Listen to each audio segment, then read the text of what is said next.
lui qui a longtemps été une figure du journalisme sportif et de TF1 s'est éteint à 84 ans. Le Tour de France depuis les années 60 aux côtés de Léon Citronneux, les compétitions de patinage artistique, les 24 heures du Mans ou Roland Garros en 1983 quand Yannick Noah a été le dernier Français à remporter un tournoi du Grand Chelem et qu'il a été celui à l'intervieweur sur le court central. Il a été de tous les grands événements sportifs qu'il fallait voir dans la seconde moitié du XXe siècle et a interrogé de nombreux sportifs, cyclistes entre autres.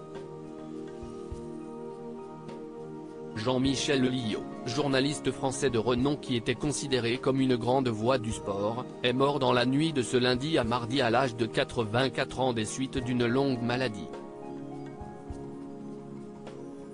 CIST ce que sa famille a annoncé à l'AFP. Une carrière riche, d'Antenne 2 à TF1 CIST véritablement une figure du journalisme sportif qui s'est éteinte en ce début de semaine puisque Jean-Michel Lilliot avait participé aux premières saisons de Stade 2, émission dominicale consacrée à l'actualité sportive, sur Antenne 2 dans les années 1970 aux côtés de Robert Chapat.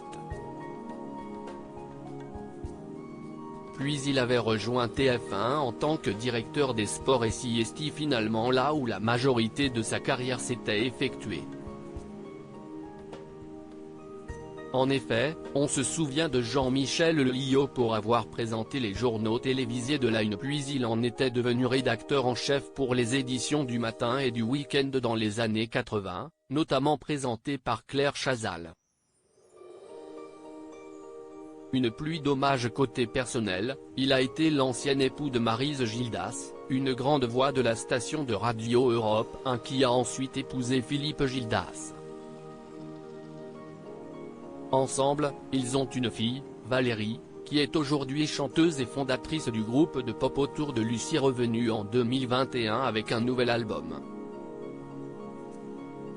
Sur Twitter, nombreux sont les anonymes et journalistes à lui avoir rendu hommage à commencer par Robert Namias qui évoque un journaliste talentueux, un collègue charmant et un collaborateur loyal mais également Jacques Vendroux qui parle de grands moments de bonheur lorsqu'il a travaillé avec Jean-Michel Lilliot ou encore Pierre Perronnet qui raconte le modèle que le présentateur a été pour le jeune journaliste qu'il était. La ministre des Sports Amélie Oudéa-Castéra a également eu quelques mots à l'égard du présentateur disparu.